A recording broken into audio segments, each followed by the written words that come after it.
Per noi è un onore avere qui insomma, Emanuele, grazie, è un piacere anche perché è la prima tappa delle presentazioni che dovrà fare, a cui ci auguriamo poi seguiranno altre date.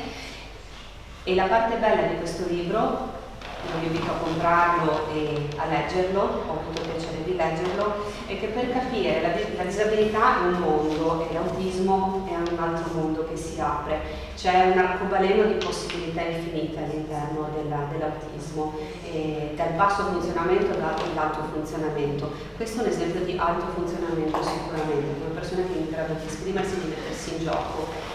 Grazie a questo libro sicuramente, quando si dice che per capire una persona bisogna sapere entrare nelle scarpe dell'altra persona, camminare con le scarpe dell'altra persona, questo libro ci dà modo di entrare, camminare un po' con le scarpe dell'autore, di Emanuele Franz, e farsi un'idea di che cosa significa avere, no? Questo fardello, che non è solo un fardello, è anche un'espressione di creatività. Spesso si vive la disabilità come tutta una serie di limiti, invece adesso la disabilità anche nella scuola è diventata una risorsa che deve essere compresa, accolta per fare veramente inclusione. Quindi un grazie all'autore, io lascio la parola a Lucina che vi presenterà poi tutto la serata di questa sera.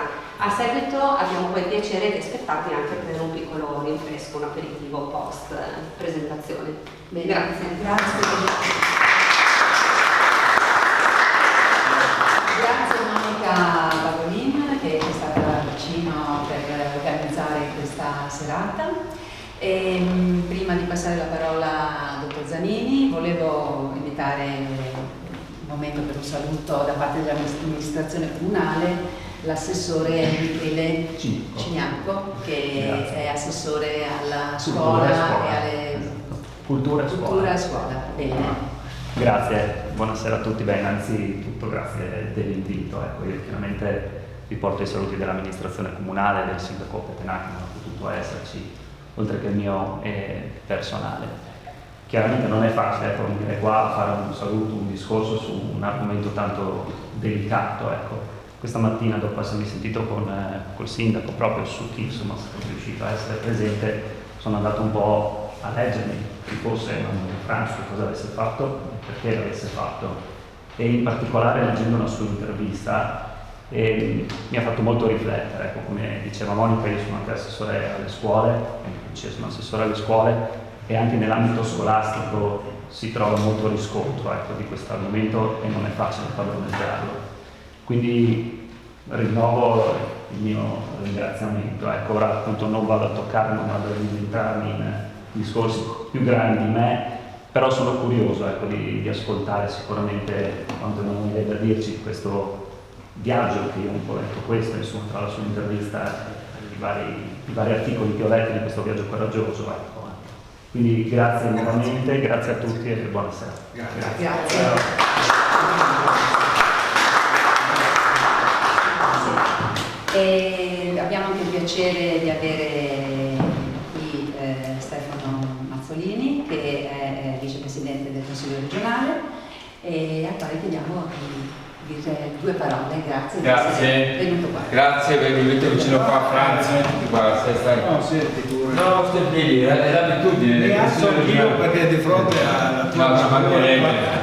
Allora io non ho letto quello che ha scritto Franz, ma perché? Perché lo conosco, perché viene dalla mia vallata e io oggi con piacere sono venuto a fare un saluto soprattutto al consigliere regionale Igor Tireleani, già sindaco di Santa Maria la Longa. Complimenti perché è una struttura bellissima, hai fatto tanto in questa comunità, ma devo dire che ancora stai facendo tanto, perché un braccio operativo in regione che aiuta il comune non è poco. Lo so perché quando seguo anche le mie varie amministrazioni comunali, avere qualcuno che porta avanti un tema, un problema è importante perché ha maggior forza quella comunità. A nome della regione, Franz, io porto qua sempre in maniera abbastanza, lo tengo abbastanza stretto questo piccolo braccialetto che parla il blu con la farfalla. Cos'è questa cosa qua? Cos'è? È un'associazione che rappresenta una parte del territorio e parla e aiuta i ragazzi, i bambini e le bambine autistici, perché non è facile, è un tema un po' particolare sul quale stiamo tutti chiaramente lavorando sia e soprattutto iniziative di volontariato che vanno a sostenere, perché se non fossero chi fa il volontariato,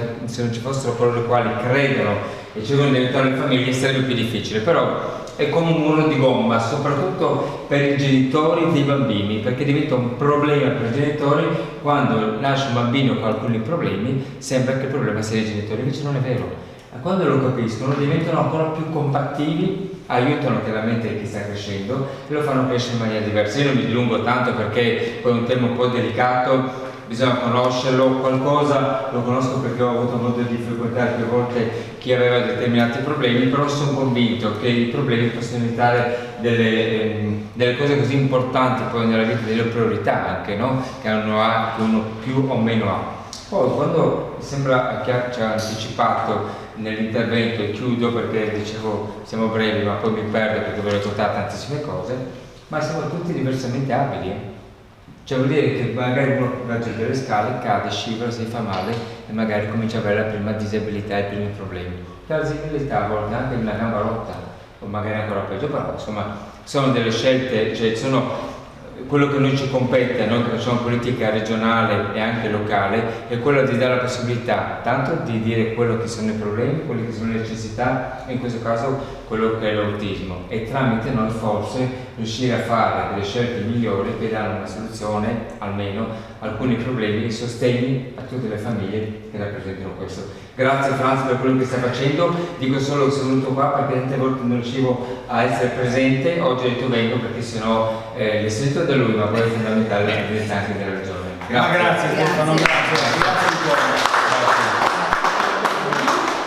Allora, a proposito, grazie Stefano Mazzolini, a proposito della regione e della presenza della regione, abbiamo anche un bellissimo messaggio che ci è arrivato da Mario Anzil, vicepresidente della regione e assessore regionale alla cultura, che adesso vi leggo.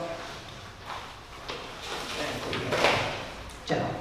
Buonasera a tutti, impossibilitato a presenziare a questa prima, è per me un onore e un piacere portare il saluto della Regione Friuli Venezia Giulia in occasione della presentazione di L'Io Autistico, un libro di grande valore umano e culturale. Ringrazio Emanuele Franz per averci donato una testimonianza così autentica e preziosa che racconta la neurodivergenza dall'interno, con la voce diretta di chi la vive quotidianamente, impreziosita da importanti riflessioni filosofiche. È un tema di fondamentale importanza oggi che coinvolge un considerevole numero di persone e che viene affrontato quasi esclusivamente da chi studia o analizza queste esperienze dall'esterno. Questo nuovo punto di vista ci consente di osservare dunque con occhi diversi una realtà altrimenti difficile da comprendere profondamente. Sono certo che il racconto di Emanuele, arricchito dagli interventi di diverse personalità di spicco della scienza e della letteratura, saprà toccare le corde più autentiche di chi ascolta, contribuendo a costruire una società più consapevole rispetto alla complessità delle neurodivergenze.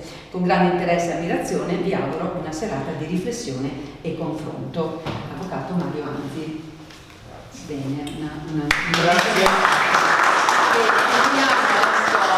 Nel vivo della nostra presentazione, del nostro incontro, abbiamo qui il dottor Sergio Zanini, neurologo, esperto in neuroscienze e in autismo, che Emanuele ha incontrato nel giugno del 2024 proprio per un primo confronto e una analisi della sua situazione di, come dire, di incapacità di relazionarsi con il mondo, con gli altri, una irrequietezza che lo accompagna fin da quando era bambino.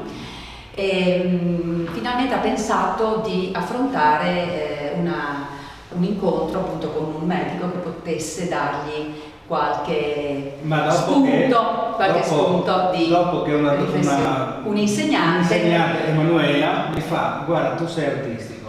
È stata la prima persona che in vita mia ha usato questa espressione nei miei riguardi, e dico: ma sei seria? E questo ha acceso una lampadina. Deve esserci sicuramente una grande comprensione di me, dei miei interessi per arrivare a fare, no, questa supposizione. Io un po' ho accettato la sfida e mi sono rivolto al dottor Zanini, che E diciamo che Emanuele comunque è filosofo, è scrittore, è studioso di storia delle religioni e diciamo che questa sua irrequietezza fin da bambino l'ha rivolta poi allo studio. Non è diventato un teppista, insomma, cioè questa sua incapacità di relazionarsi in maniera serena con il mondo esterno lo ha spinto a cercare nello studio una soluzione, una possibilità di realizzarsi. E quindi io vorrei chiedere al dottor Zanini qual è stato il motivo che lo ha spinto a proporre a Emanuele di scrivere un libro in collaborazione. Allora, Emanuele è stato, buonasera a tutti, un incontro, e grazie ovviamente di questo invito, è stato un incontro molto felice per me, perché ho proposto quello che ho proposto a Emanuele tante volte a tante persone, almeno una decina, che poi in Indaffarata a sopravvivere con tutto quello che ovviamente una vita implica, non hanno mai avuto tempo di scrivere in maniera significativa le loro esperienze. Lui, che è veramente produttivo, perché quando gli ho proposto questa cosa, poi nel giro di pochissimo tempo l'ha realizzata, ecco, altri con gran fatica mi hanno scritto qualche narrazione personale molto intima, che è rimasta ovviamente nel segreto del rapporto professionale.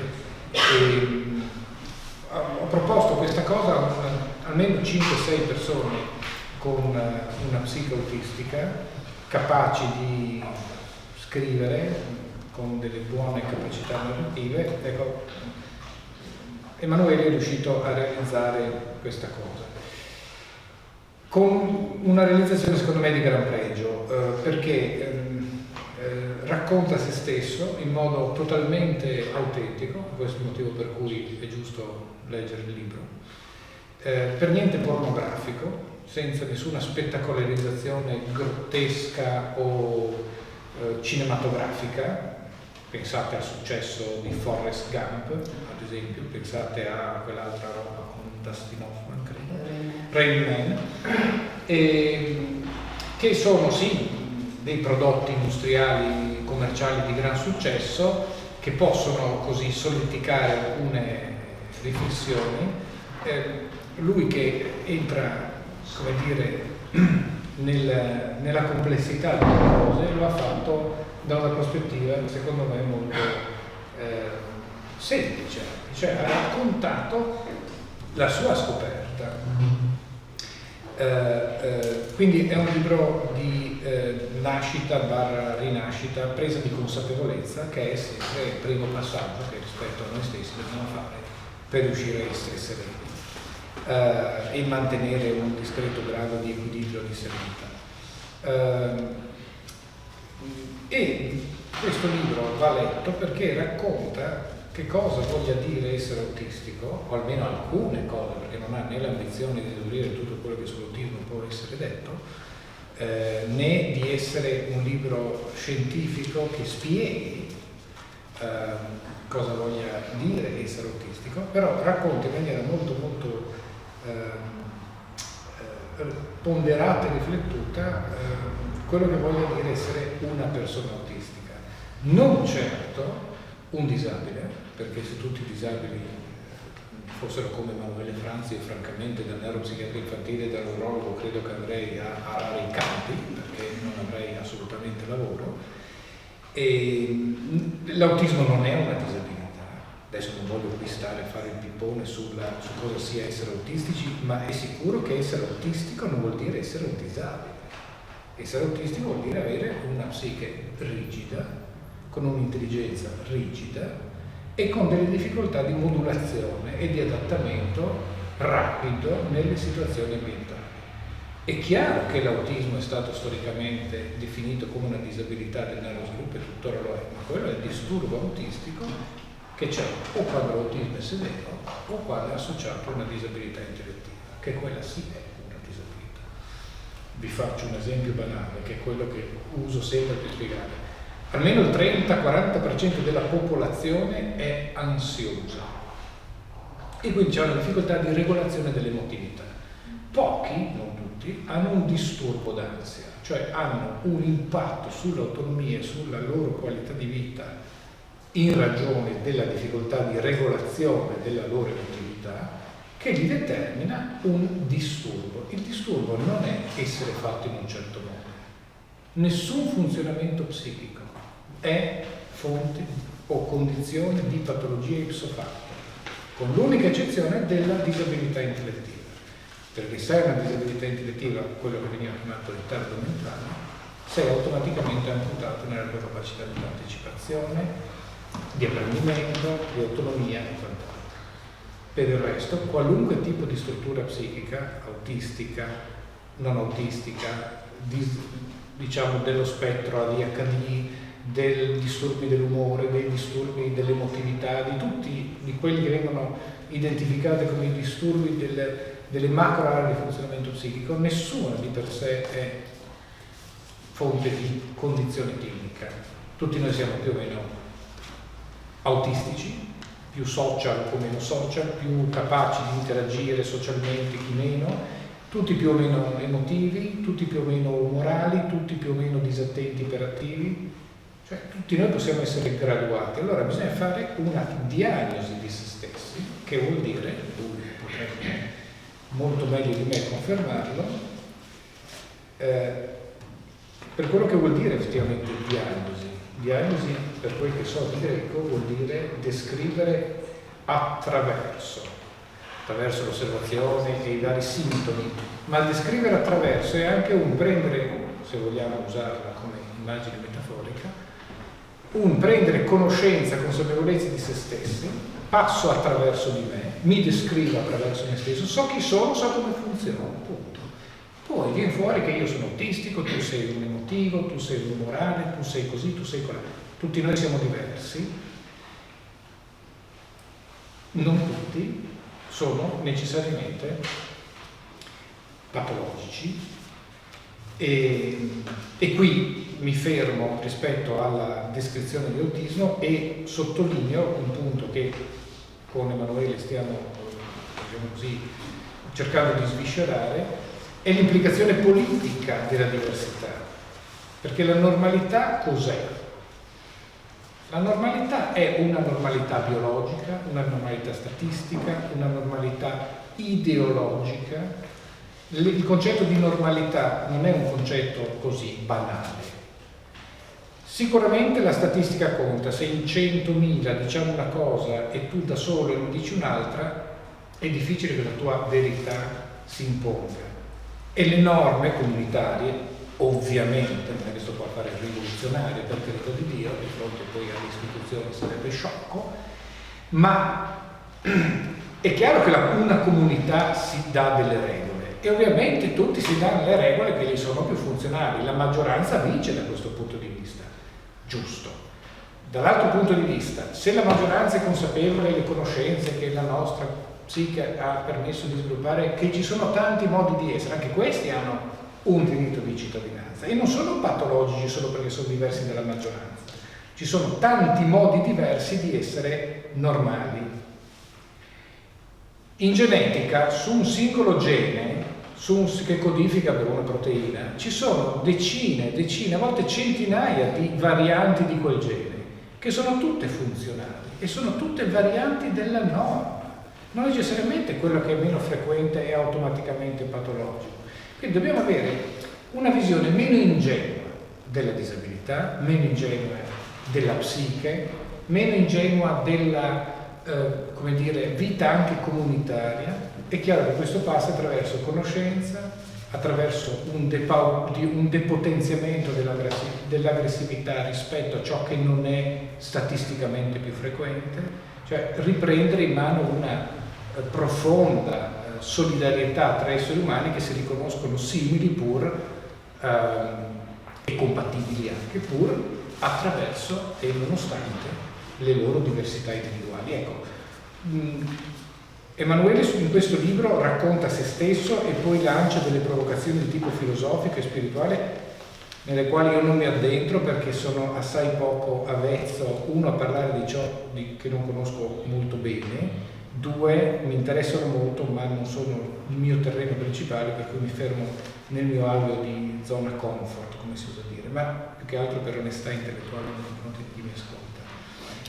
Principalmente però è un libro tremendamente interessante perché è tremendamente autentico, e quindi chi vuole iniziare a riflettere su questo, agganciandosi poi alle idee di Emanuele o meno, ma insomma, se non altro iniziare a stimolare una riflessione rispetto alla complessità, sicuramente credo troverà in questo libro, che poi tra l'altro agile lettura e anche breve ma profondo, troverà sicuramente soddisfazione.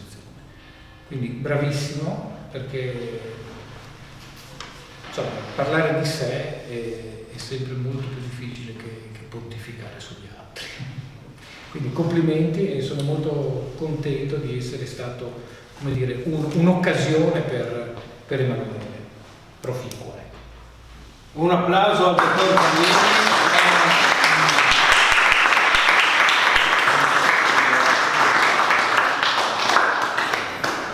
E ha trovato in Emanuele, che ha svolto insomma i compiti per casa, perché ha trovato uno scrittore molto prolifico, quindi è stato uno stimolo che lo ha spinto subito a produrre, ad agire. Glielo proposto alla fine del primo incontro. Sì, lui ha subito preso in mano la penna e si era... Dunque io vorrei ringraziare tutti i presenti uno a uno, la Monica Bagolini e questo centro straordinario dove ci troviamo, il piccolo Cotoleno di Don Oriona, che fa un'opera di bene, no, alle persone, quindi bisogna ringraziare chi ci ha aperto questa porta, no? E queste persone che sono venute ad ascoltarci in un mondo che ormai non ascolta più nessuno, quindi cioè il valore umano proprio delle persone sedute qua davanti che ascoltano la nostra voce è di inestimabile valore in un mondo in cui la notizia è ridotta a un frammento senza alcuna profondità. Ecco. Quindi bisogna fare questi dovuti ringraziamenti anche alla politica, perché poi c'è tutto un mondo che si può aprire sul diritto legato a queste sindromi, no? E soprattutto è importante non fare confusione. È vero quello che dice Zanini, la sua parte, il suo intervento nel libro fa chiarezza su tantissimi aspetti, su una situazione che è piena di ambiguità. A me mi chiedono: ma come fai tu a essere autistico? Se sei intelligente e vai in giro per il mondo, come fai a essere autistico? Perché c'è questa immagine che l'autistico è una sorta di cerebro leso che non parla con nessuno.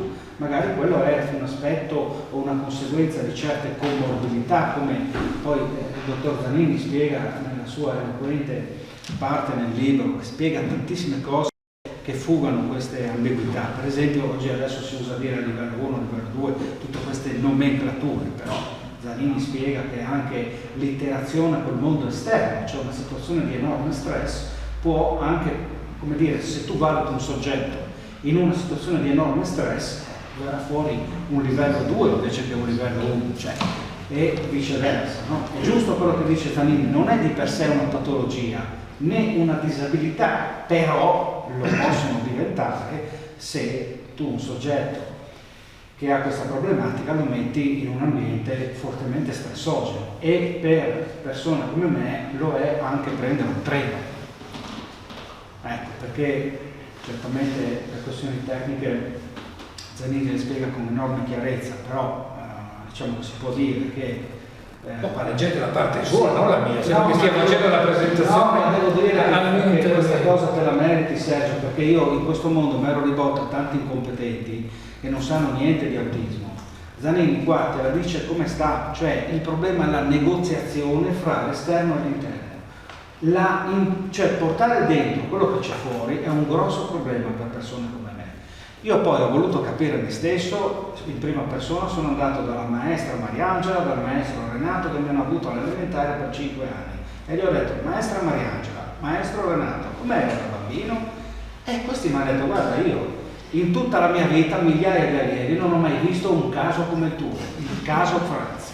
Tu in 5 anni non hai mai giocato a calcio, non hai mai fatto un'attività di gruppo, non ti sei mai messo con 4 di loro, e chiaramente gli altri bambini percepivano in te che eri anche più svelto a ragionare e ti aggredivano, no? E tu ti isolavi ancora di più. Quindi questo processo qui ti porta allo sviluppo di una patologizzazione, però a posteriori, perché il tuo modo di percepire le cose si trova in un ambiente che non lo integra il tuo modo, no? E questo è un percorso. Quindi alle scuole elementari cosa ha mio figlio? Dallo psichiatra, tutto un percorso fino a dire suo figlio è depresso. Poi vai a fare la visita militare, ti dicono, io mi sono rifiutato di fare il test perché gli ho citato Ludwig Wittgenstein. Cosa vuol dire la parola energia? Cosa vuol dire svegliarsi la mattina appena detto? Perché secondo Noam Chomsky è un modo, secondo Wittgenstein è un altro, dallo psichiatra. Turbe caratteriali che non si confanno alla vita di gruppo. Ritardo mentale, questo nel 2002. Quindi ritardo mentale, meno male che sono ritardato, se no non scrivevo 38 libri. Magari se non ero ritardato faccio per ridere, no? Cioè non veniva compresa questa mia problematica. Io non ho mai capito che cosa avessi, perché io ho questa aspirazione a darmi delle risposte, vado nel deserto, vado sull'Himalaya, faccio viaggi da solo ai confini del mondo, quando i tuoi genitori e la tua famiglia ti dicono stai a casa, no? Ma chi te lo fa fare? Trovati un lavoro, perché devi scrivere libri di filosofia, studiare le scienze, la filosofia, cioè non è normale, perché nella tua cultura uno deve essere, no, impostato, deve lavorare, perché ti trovi poi in conflitto con i coetanei, ti trovi in conflitto con gli amici che ti lasciano perché sei fatto così. E io cosa devo fare? Una cosa dentro di me. È un fatto che non riguarda la volontarietà, questo è interessante anche, no? Cioè se tu metti una mano sul fuoco la tiri indietro, non è che scegli di essere così, no? È una reazione che anche Zanini direbbe chiama in causa del sistema ancestrale che abbiamo in comune con i serpenti. Ecco, un scienziato che io ammiro molto, Giorgio Vallortigara, lavora all'Università di Trento, ha visto i comportamenti nei pulcini e anche nei bambini neonati, appena nati a poche ore, sul riconoscimento dei linguaggi sociali, tipo i volti, no? 2 puntini in alto e un puntino in basso a simulare un volto, no? Oppure questa reazione che ha il pulcino, il neonato, ai movimenti, alle semovenze, perché noi siamo capaci di distinguere una palla che cade casualmente perché qualcuno la spinge da qualche cosa che accelera, decelera, cioè da un movimento autonomo che anche Aristotele avrebbe chiamato animato, cioè dotato di anima. Ebbene, i pulcini neonati sono sensibili a questi movimenti sociali, l'autistico no. Cioè sembra che veniamo da un'altra specie, da un altro mondo. Io per tutta la vita mi sono detto che cos'ho? E pensavo di essere un maledetto, veramente pensavo di venire da Marte prima di incontrare il signore qui alla mia destra. Poi ho voluto corredare queste mie ricerche, questo mio tentativo di ricomporre il puzzle anche con degli interventi non scientifici per fare più punti di vista possibili. Quindi mi sono confrontato anche con Susanna Tamaro, con la quale è nata una profonda amicizia, e lei ha detto che quando ha scoperto di essere autistica è stato come trovare il manuale delle istruzioni. Il manuale delle istruzioni. E quindi ci siamo confrontati e ho messo anche il suo punto di vista, che è squisito, perché è proprio un confronto alla pari su come abbiamo vissuto questa scoperta. Poi c'è l'intervento di Franco Fabro, un altro importante scienziato, e l'intervento del filosofo Silvano Tagliagambe, che è molto interessante nel libro perché parla del concetto di sinestesia, cioè della percezione di alcuni soggetti autistici che, diciamo, in modo ordinario uno sente i suoni e vede i colori, ma la sinestesia è un processo abbastanza anomalo in cui uno può sentire il suono dei colori, per esempio. Cioè comunque il sistema nervoso del soggetto autistico processa le informazioni in un modo diverso dall'ordinario.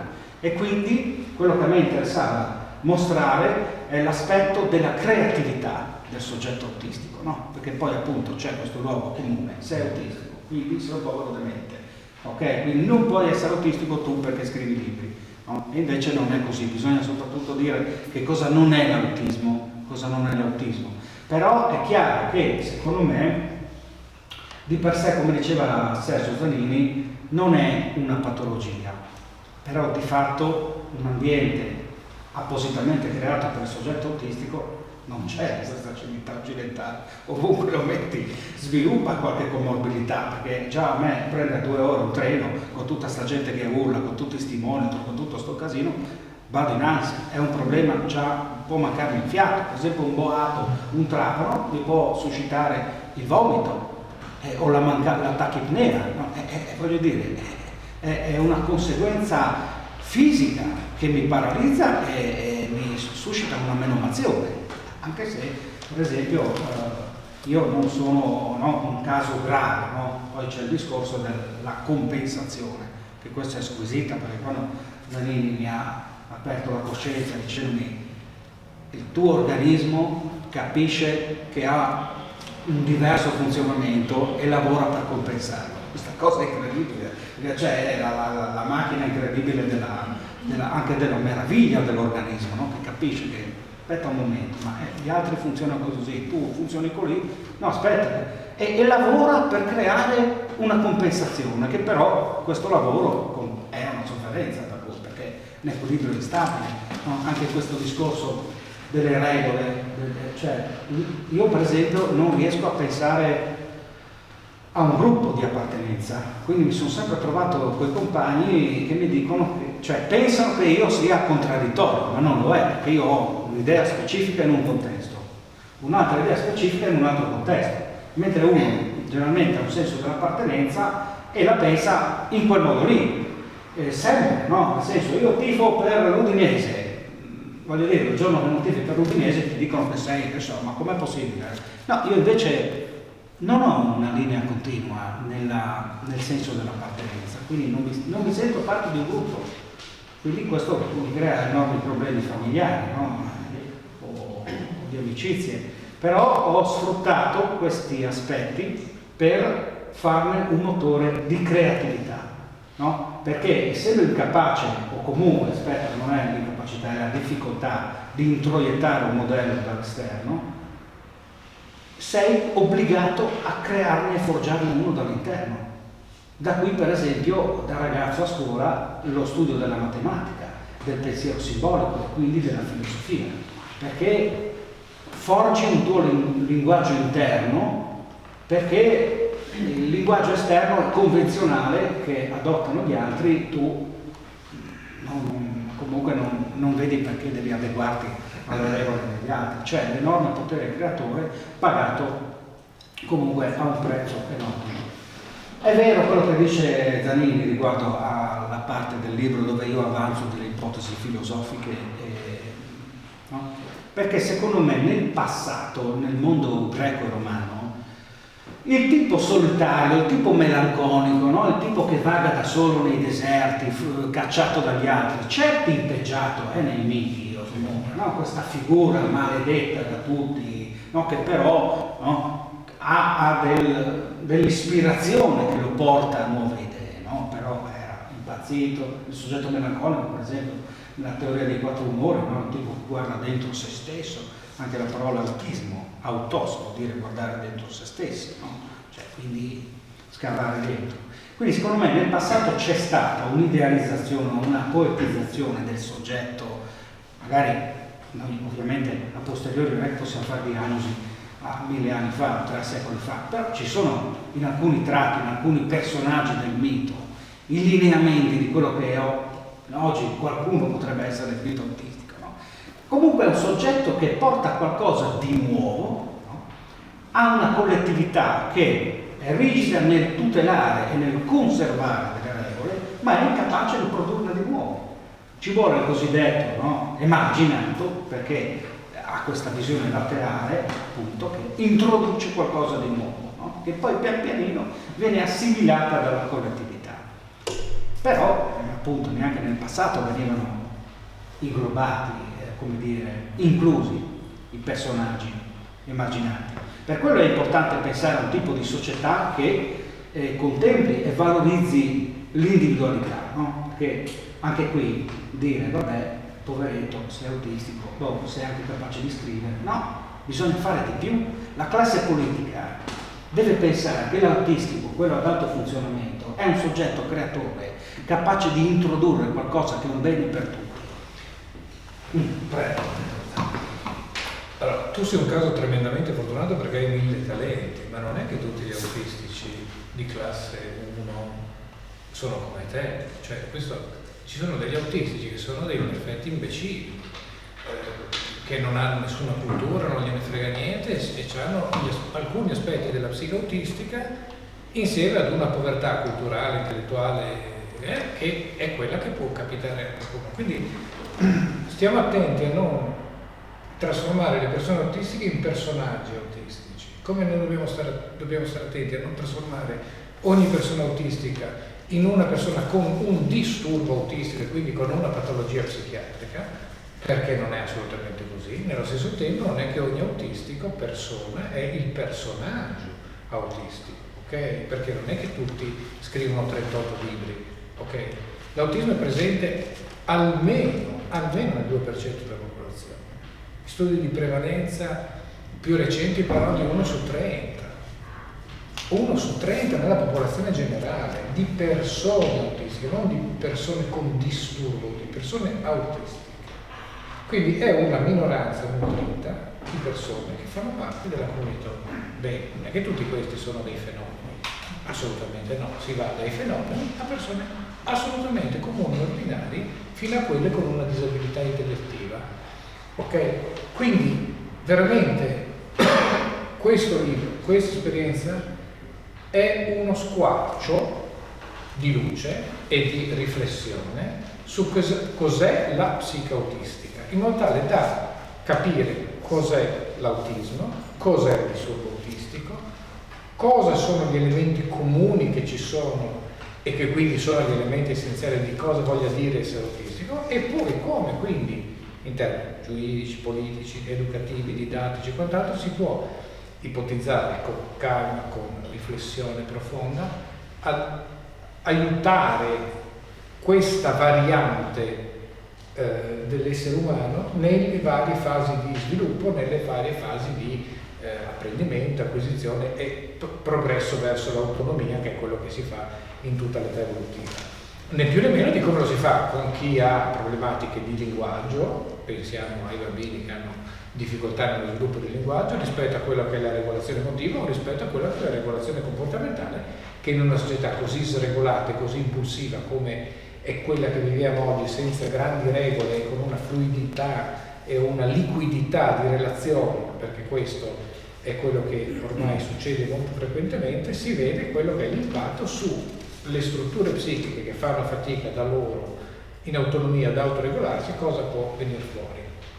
Questo ha delle implicazioni politiche mica da poco, perché tutti quelli che si occupano di neuropsichiatria come me sanno benissimo che ci sono alcune fasce di disturbi del comportamento che se gestite bene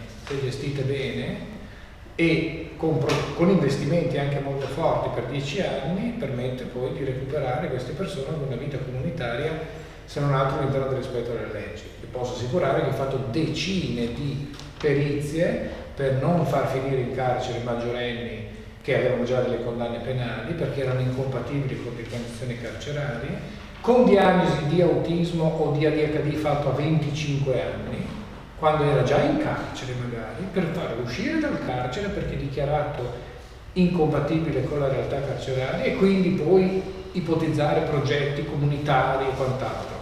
Se prendi bimbi da molto piccoli e li guidi verso una vita più armonica, eviti anche dei costi sociali importanti. Adesso io non sono un esperto di politiche sociali o di politiche o di costi, diciamo, della vita pubblica, penso che sia molto meglio, mi pare abbastanza intuitivo, recuperare qualcuno una vita normale piuttosto che fargli fare decenni di vita sulle spalle della comunità di fatto, perché se sei una persona non integrata di fatto rappresenti un costo. Quindi poteva finire così con Emanuele sicuramente, per le cose che ha detto da piccolo, ostracizzato, non escluso, non riconosciuto, perché questo è il grosso problema, e è andata benissimo. Se tutti gli esiti fossero questi, mamma mia, saremmo per certi aspetti felicissimi, ma questa è un'eccezione, perché non prendiamo la storia di Emanuele come paradigmatica di quella che è la storia dei soggetti autistici, perché non è assolutamente così, lui è un'eccezione assoluta, perché è molto intelligente, molto colto, molto profondo, ha studiato un sacco e quindi ha tirato fuori la sua missione di discernimento, però poteva finire più facilmente che in altre situazioni di sviluppo, poteva finire molto male. Quindi perché parlare poi tra persone diverse? Perché per affrontare la psiche bisogna avere un approccio multidisciplinare e multiprofessionale. Non c'è nessuna competenza tecnica che esaurisca la complessità di quella che è la psiche umana. Tant'è che sulla psiche umana hanno parlato da sempre letterati, filosofi, scienziati e chiunque avesse un minimo di capacità autoriflessiva. Quindi non è che per capire la psiche umana e per conoscerci dobbiamo leggere solamente la psichiatria o solo la poesia oppure solo la filosofia o quant'altro. Dobbiamo usare linguaggi molto diversi e credo che, e da questo punto di vista credo che sia una novità abbastanza originale questo libro, ancorché prodotto così in maniera molto artigianale e sulla base più di rapporti di amicizia che di un progetto industriale, qui credo che sia una delle poche volte in cui persone con formazioni molto diverse si sono confrontate su un unico tema, perché molte volte la pubblicistica che c'è sull'autismo è o strettamente scientifica o strettamente aneddotica e autobiografica, però senza un dialogo.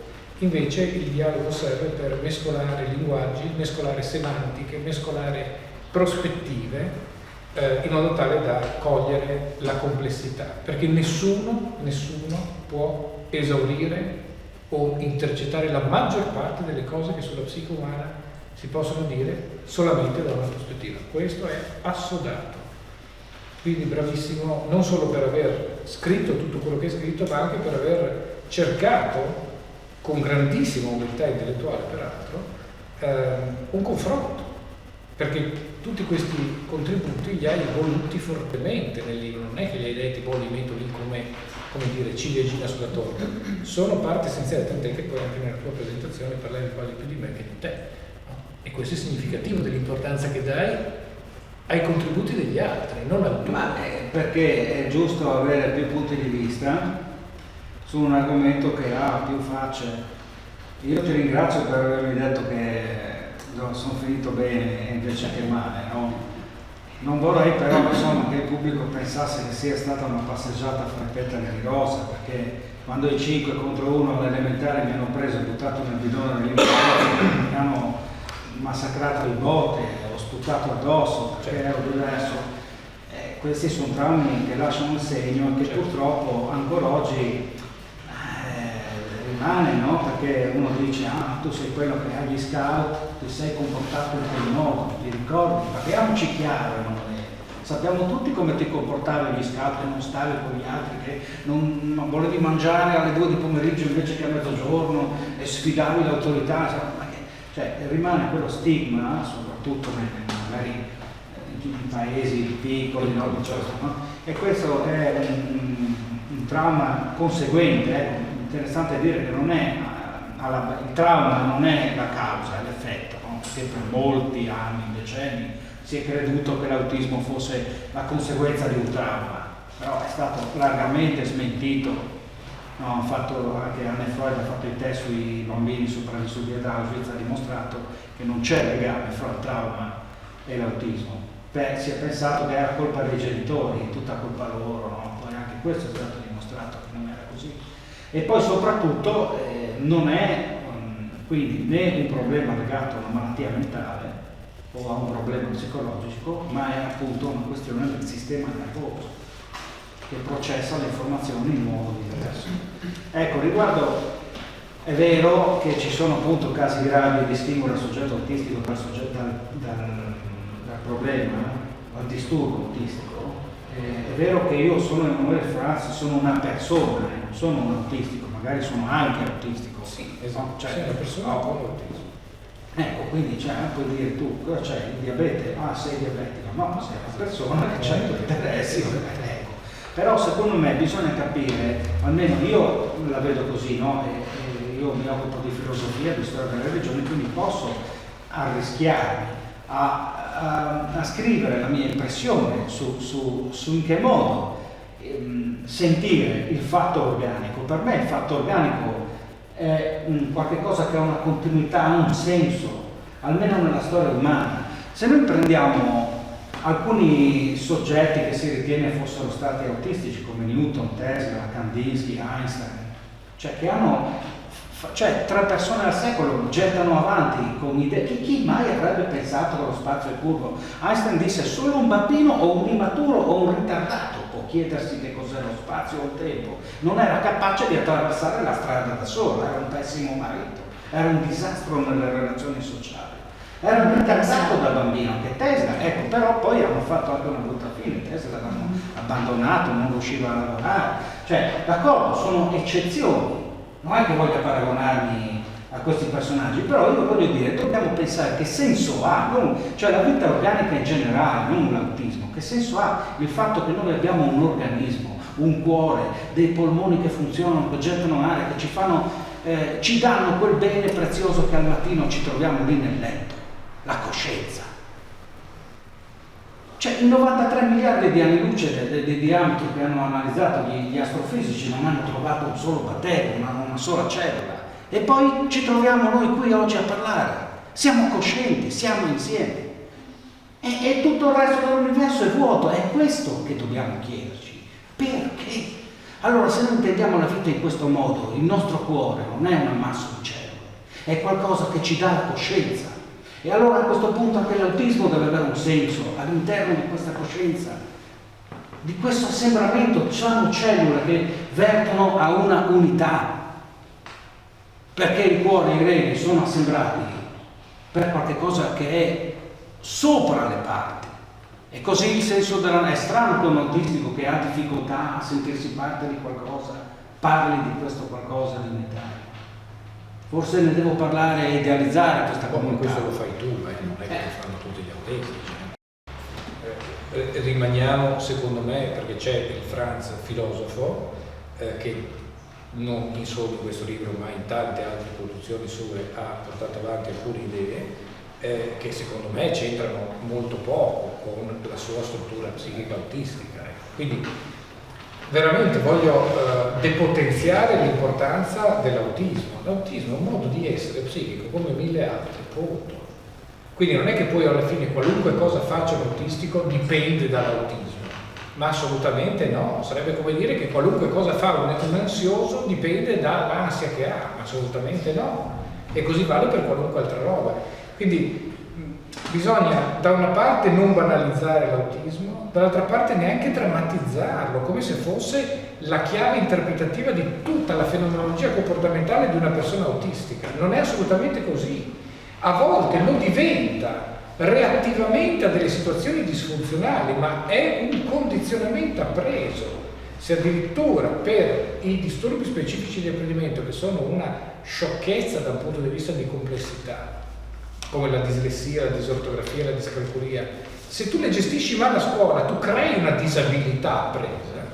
Figuriamoci in una situazione molto più complessa, perché molto più opaca, molto più vaga e molto meno facilmente definibile, come la struttura psichica autistica. Figurati se non può venire fuori una disabilità presa rispetto anche alla capacità di vivere dentro la comunità.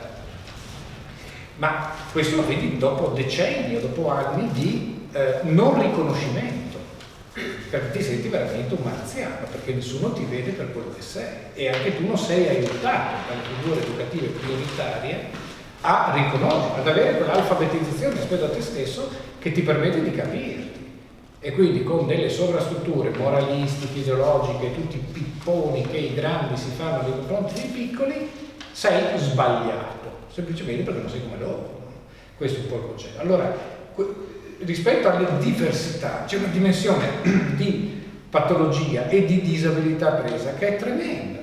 Questo vale anche per quello che è, ad esempio, l'identità di genere, altra tematica emergente perché è talmente emergente che non si può più far finta di parlare. Dal punto di vista cromosomico e genetico sicuramente siamo maschi e femmine, su questo non c'è dubbio, non ci sono situazioni intermedie.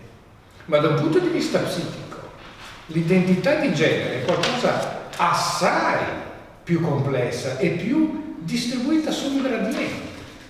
Poi è chiaro che ci polarizziamo per abitudini, gusti, orientamenti, pratiche legate alla sessualità in un modo più o meno dicotomico, però sempre meno, perché c'è una complessità anche rispetto a una cosa che sembrerebbe dicotomica, maschi e femmine, tant'è che a volte, ingenuamente, all'inizio, no, quando si parlava di sessualità, all'interno di una coppia omosessuale, automaticamente uno doveva fare il maschio e l'altro fare la femmina. Ma cosa vuol dire fare il maschio e fare la femmina? Ex post, rispetto a determinate pratiche sessuali, cioè banalmente su come si fa l'amore, sembra che uno debba avere il ruolo di maschio e di femmina, più o meno come gli elettricisti dicono: ma passami il maschio che è la spina che entra nella presa, perché questo è. Ma queste sono costruzioni mentali moralistiche, condizionate da ideologie e quant'altro, rispetto ad una fenomenologia biologica che è assai più complessa, sfaccettata, variegata. Quindi il punto è: la psiche è una cosa complessa. Se vogliamo affrontarla seriamente, bisogna conoscere, sapere, pensare, ragionare e confrontarsi. Se la vogliamo buttare lì in un, come dire, Twitter, così in 160 caratteri, non so neanche se si usi più ancora Twitter, ma non mi uso i social per cui sono molto inesperto su questo. Se vuoi ridurle in una battuta, vabbè, lo fai per mille altre finalità, ma non sono sicuramente quelle di conoscenza, perché la conoscenza è sempre frutto di un lavoro faticosissimo, né più né meno di una gravidanza, e le mamme lo sanno, è tutto naturale, ma porta a termine. Ecco, anche la conoscenza non è mai una passeggiata in un campo fiorito, è un lavoro faticoso, lungo e molte volte per niente gratificante nemmeno, e anche dopo non è detto che sia gratificante. Per cui, voglio dire, Emanuele ha avuto un pregio, secondo me, di fronteggiare face to face la sua struttura psichica e dire: boh, mi sono stufato di etichette, voglio conoscerle. L'ha fatto, secondo me, in maniera pregevole dal punto di vista di contenuti, ma anche estremamente gradevole, perché se vi pigliate un'oretta di tempo, un'oretta e mezza, veramente vi leggete il libro dall'inizio alla fine con grande, come dire, linearità e senza nessuna fatica lessicale o quant'altro, quindi è proprio scritto bene. Grazie Sergio, grazie, un applauso per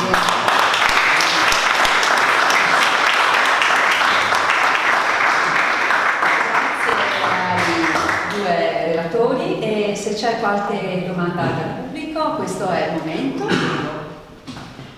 Sì, volevo chiedere una cosa perché non mi è chiara. Il neurologo dice che non dobbiamo considerare una patologia l'autismo, e l'autore del libro giustamente si sente di confermare la cosa, perché è una persona perfettamente normale dal punto di vista intellettivo, non ha i limiti che vediamo spesso molto autistici. Però se dobbiamo dire che non è una patologia solo perché c'è un'eccezione, perché ha anche sottolineato questo aspetto, a questo punto ci sono dei Down, sarebbero mongoloidi di trisomia 21 per chi è tecnico, che sono rarissimi, ma hanno un'intelligenza che è perfettamente comparabile a quella del sviluppato. Allora devo dire che non è una malattia, nonostante quella malattia a questo punto si identifica anche dal punto di vista fisico con un'alterazione cromosomica, un soprannumero dei cromosomi. Quindi vorrei... Bravissimo. Allora, in medicina esiste il morbo di Gilbert. Il morbo di Gilbert è una difficoltà di metabolizzare Gilbert l'eme, che è la proteina, la macroproteina che lega il ferro all'interno del globulo rosso. Bene, questo poi quando ha fatto il suo viene processato dal fegato, eccetera, eccetera. Bene, alla fine questo poi dà la bilirubina, che è quella che usiamo tutti. Bene, nel morbo di Gilbert, per delle caratteristiche genetiche, tu hai una iperbilirubinemia costituzionale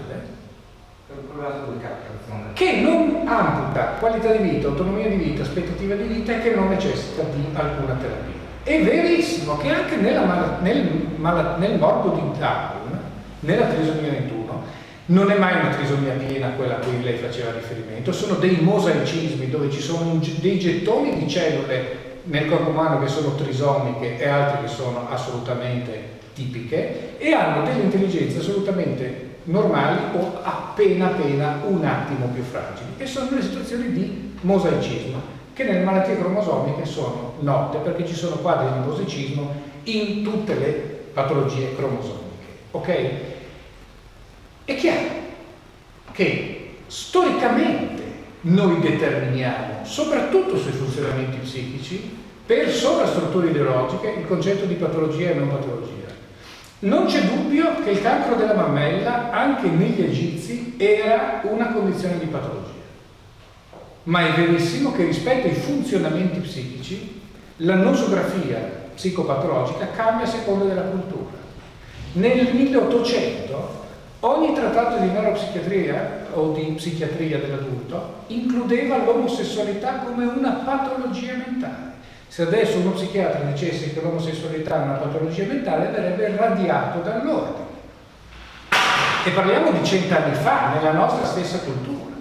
Il che vuol dire che noi classifichiamo anche i funzionamenti psichici in base al contesto culturale che produce quella cultura psichiatrica e quella cultura psicopatologica, o meglio, di lettura e interpretazione della psicopatologia.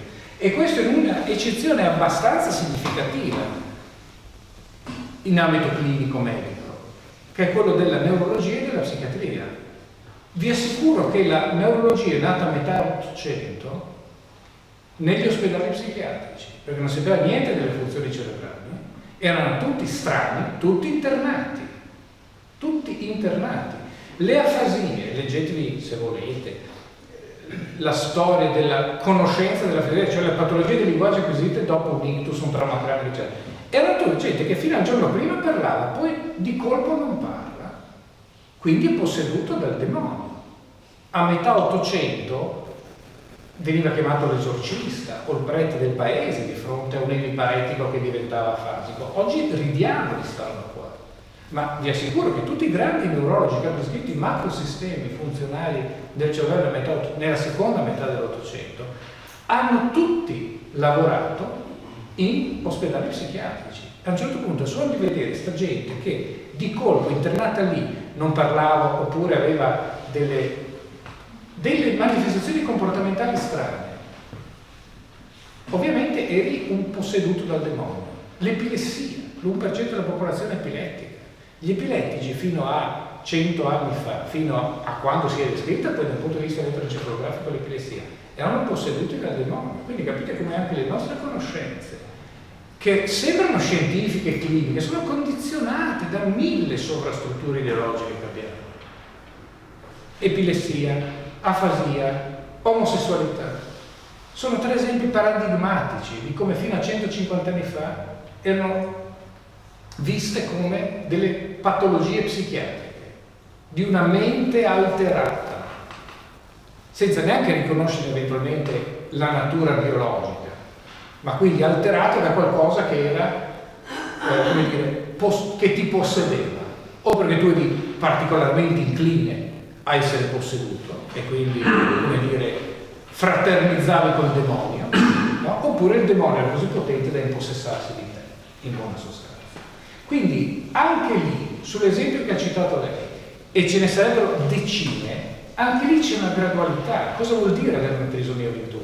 Ma può voler dire non parlare, essere autistico, perché una quota di Down è autistica severa, grave, con una disabilità intellettiva grave, situazione veramente di disabilità psichica enorme. Da lì puoi andare fino a un quadro di mosaicismo con una persona che ha appena qualche tratto, come dire, mongoloide, passatevi il termine, antico, però francamente nella scuola di mia figlia c'è un bimbo di origine thailandese che è esattamente quella tipologia di persona senza nessuna trisomia 21, per cui a volte con tutti i mix che abbiamo genetici puoi trovare anche uno che ha delle fattezze un po' orientaleggianti, ok? Senza essere ovviamente un trisomico 21, e avere una persona assolutamente normale. Anche lì su una roba che sembra la più classica delle patologie. C'è un cromosoma in più, punto, no? Come dire, è una condizione di patologia per definizione? No, c'è la gradualità e la complessità anche lì, e questo vale per qualunque condizione di funzionamento biologico. Quindi dobbiamo avere una visione molto meno ingenua della variabilità biologica e non avere soprattutto paura della variabilità biologica, perché questo è, perché credetemi, e questo è stato dimostrato anche in ambito genetico senza nessuna influenza sulla cultura generale, che tu puoi trovare geneticamente parlando, per le tante varianti di geni che ci sono, dello stesso gene, le centinaia di varianti, puoi trovare una maggiore somiglianza genetica tra te e un gorilla rispetto a quella che trovi tra te e il tuo vicino di casa. Perché i vari fenotipi genici dei singoli geni può essere talmente complessa che puoi trovare delle somiglianze molto maggiori con un animale di un'altra specie da cui ci siamo verosimilmente distanziati circa 50 milioni di anni fa nell'iter evolutivo che poi ha portato alla nostra specie. Ok? Prego. A proposito, diciamo, del suo caso e di ciò che diceva il dottor Zanini, no? Dello spettro autistico anche in questo caso. Io in contrapposizione, mi scusi se faccio l'esempio contrario al suo, in contrapposizione al suo esempio farei l'esempio per esempio di mio figlio. Io ho un figlio autistico, però ha una marea di comorbidità, quindi dalla sordità alla ossessività al disturbo dell'umore e non è verbale, è stato molto aggressivo eccetera, strapieno di farmaci eccetera eccetera, e quindi tra l'altro è anche qua è ben gestito. E quindi a proposito dello spettro autistico io lo metterei, ecco, tra una di quelle di quegli autismi severi, ecco, e lo metterei in antitesi al suo caso. Sì, anche perché non c'è solo l'autismo, ci sono 1000 altre aree di funzionamento psichico che esatto. nel caso di suo figlio sono atipiche. E quindi credo, sinceramente, da clinico, che il fattore autismo pesi assai poco nella fenomenologia complessiva del funzionamento psichico di suo figlio. Per cui anche qui davo un'importanza tragica a questa parola, enorme, quando ci sono tante altre cose che dovrebbero essere viste. Rispetto ai disturbi, io faccio la libera presa, vi assicuro che metà dei pazienti che vedo li vedo per disturbi emotivi. Però noi banalizziamo il disturbo emotivo come se fosse una cosa, sì, siamo tutti ansiosi, no? Perché non impatta sul funzionamento e sulla percezione della potenziale disabilità della non gestione di un'area singola come l'emotività del funzionamento psichico. Non abbiamo una percezione, un pochino come succedeva, sempre per fattori culturali, rispetto all'abuso alcolico. 50 anni fa, 60 anni fa, sei un alcolista, e boh, era quasi una stelletta da mettere sulla mostrina. Se non bevevi, anzi, è santo cielo. Ma perché non bevi? Come non bevi, no? Cioè, quindi veramente io lo vedo come cambia completamente la percezione dello stesso funzionamento a seconda della matrice culturale, ideologica, morale da cui parti. Io lavoro nella nostra famiglia per la parte istituzionale. Abbiamo una piccola ONU, ovviamente, perché accogliamo bambini e ovviamente il tasso di riproduzione è molto più alto, molte volte anche in famiglie immigrate che arrivano, ovviamente, cioè i non italiani sono sempre più frequenti rispetto agli italiani, basta vedere nelle scuole, capita che hai 2 bambini italiani ne hai magari 18 che arrivano da altre parti del mondo. Bene, lo stesso quadro clinico viene percepito in maniera completamente diversa, a seconda di 1000 variabili culturali, di interessi, ma anche dalle culture di provenienza.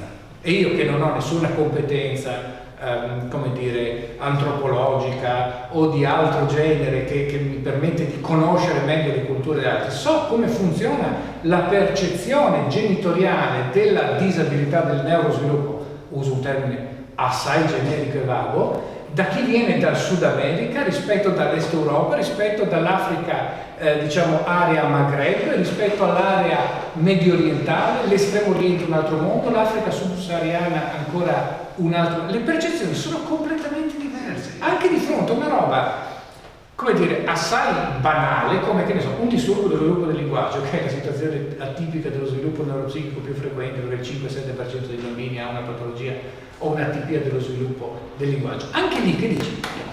A un bambino, a 1 anno un bambino inizia a parlare, a 3 anni deve far frasi, non so come dire, sono delle tappe che nessuno si mette a discorrere con un bambino, a 1 anno cammina, dico no, non cammina, c'ha problemi, perché tutti sappiamo che a 1 anno i bambini camminano. Anche di fronte a questo, o di fronte all'epilessia, faccio l'esempio che facevo prima, è un bambino epilettico, sì, vabbè, ti aspetti che il genitore ti dica, cosa facciamo, che farmaci prendiamo, così con la via, no, anche di fronte a queste manifestazioni sulle quali ti sembra strano che si debba discutere, poi la tua cultura di provenienza ti fa sì che le valorizzi o non le valorizzi allo stesso modo dell'altro. Alla fine l'autismo, credetevi, la psicoautistica è fondamentalmente la disabilità che l'autistico vive, è legato alla difficoltà di una semantica condivisa. Che senso do alle cose che sento, che dicono gli altri, che accadono, che si creano, alle situazioni. Da lì deriva poi la disabilità, un non allineamento pronto, rapido, negoziale del senso condiviso che si dà alle cose. Io c'ho il mio, tu c'è il tuo, ma tu capisci il mio, io non mi aggancio rapidamente al tuo e quindi alla fine sono un diverso che non si aggancia. Per cui alla fine tutto dipende da una struttura intellettiva e da una struttura di pensiero rigida, che è quello che ho cercato di descrivere nella parte che Emanuele mi ha chiesto di sviluppare per questo libro. L'autismo è quello essenzialmente da un punto di vista fisiopatologico, tutto il resto è una conseguenza di quel nucleo lì, una rigidità cognitiva e comportamentale conseguente. La situazione che descriveva lei è assai più complessa e probabilmente nella fenomenologia complessiva del funzionamento psichico di suo figlio la quota autistica contribuisce in parte, ma ci sono tante altre cose che incastrandosi con una struttura psichica autistica portano magari a una enfatizzazione enorme. Prego, signora. No, grazie. Solo brevemente, sono riuscita a leggere il primo pezzo, il primo capitolo dove c'è l'intervista a Susanna Tamaro. Complimenti, perché già mi hai aperto mille porticine, 1000 pensieri che svilupperò. E quindi complimenti per il libro. Io avevo una domandina veloce, se riesci a rispondere velocemente. Sì. Da docente ti chiedo, il tuo percorso scolastico com'è stato? Mi hanno espulso da 4 istituti scolastici, poi ho iniziato a frequentare... Sì, poi ho iniziato a frequentare l'università senza essere iscritto, finché ho iniziato a tenere lezioni universitarie senza essere neanche diplomato. Senza avere neanche, sì. Cioè di fatto la terza media. Sì. Conseguita fatica magari. Sì, conseguita per levarselo dai piedi. Ma cosa vuoi? È andata così, cioè non riuscivo a stare con gli altri. E poi mi dicevano, questo è quello che dobbiamo fare in terza, quello che vuoi sapere tu si fa in quinta, quindi non puoi sapere. Io invece volevo sapere di più. Grazie. Quindi hai scavalcato le istituzioni, insomma. Certo. Sì. Grazie a tutti, prego. Se può, una domanda velocissima, la risposta Sì. flash. Ecco, anche a me è piaciuto il tema che diceva il professore di questo dialogo della scienza con la parte più umana, tra virgolette, ecco, di questa tematica. La domanda che voglio farle, rapidissima, è: quando è stato scoperto scientificamente, ecco, diciamo così, l'autismo, e quindi Perché effettivamente anch'io mi sono... La prima descrizione del 43 del 40. di Leo Kanner, che ha descritto 10 o 11, non mi ricordo, 8 bambini autistici che erano tutti con una disabilità intellettiva grave, averbali, e quindi ha descritto un fenotipo molto molto circoscritto di autismo. Già un decennio dopo circa, Asperger ha descritto un'altra forma di autismo. Queste sono le prime descrizioni della cultura occidentale. Una cosa che io proporrò a lui, perché ovviamente quando lui mi provoca io ci sto e quando io lo provoco lui ci sta, è andare a ripercorrere antichi testi, con le competenze anche filologiche che ha lui, che non ho io, per andare a ritrovare quello che aveva già citato prima, delle descrizioni di autismo che ci sono sicuramente nella produzione letteraria umana, perché sicuramente come dire, sono state descritte. Però nella cultura occidentale, nella letteratura scientifica occidentale, la prima descrizione è quella di Leo Kanner. Perché a rimorchio la domanda che volevo fare in realtà era questa, perché in questi ultimi anni sentiamo parlare molto, anch'io che sono una persona non coinvolta direttamente, parenti, sentiamo parlare molto di autismo, quindi è relativamente giovane, tra virgolette, la scoperta di questa tipologia di episodio. E quindi la domanda è questa: l'altro mondo normale, cioè quello della maggioranza rispetto, tra virgolette, all'altro mondo normale che è minoranza, cosa può fare? E se può fare qualcosa per migliorare questo? Cioè quanto influisce? Tantissimo, tantissimo. E questo è il dramma che vivevano gli omosessuali, ad esempio, prima di essere accettati finalmente con la loro omosessualità. Questo è il punto. La maggioranza cosa può fare? Essere gentile. È già una risposta. Grazie Sergio. Che però è rarissimo. Basta vedere cosa. Ieri ho seguito per 2 ore un ragazzo che seguo che si è scompensato da morire perché, avendo visto le notizie sull'uccisione di Kirk negli Stati Uniti, è stato scioccato dai commenti che nei social giravano pro o contro questa uccisione e quant'altro. Viviamo in una società dove la gentilezza è, direi, una merce, non dico rara, ma è un grande Zanini, queste parole vanno incise nel marmo. Aggiungo una piccola parola da docente: nella scuola si sta facendo molto perché c'è molta sensibilità adesso riguardo a questa sta tentando di fare. Beh, insomma, diciamo che ci vuole molta volontà, perché è sì, faticoso. sì, sì. Ci vuole molta collaborazione con la parte, con tutti. Suggeriamo l'acquisto del libro. Sì, naturalmente con dedica e firma dell'autore. Io Solo per stasera. Ringraziamo il dottor Zanini. Grazie a voi.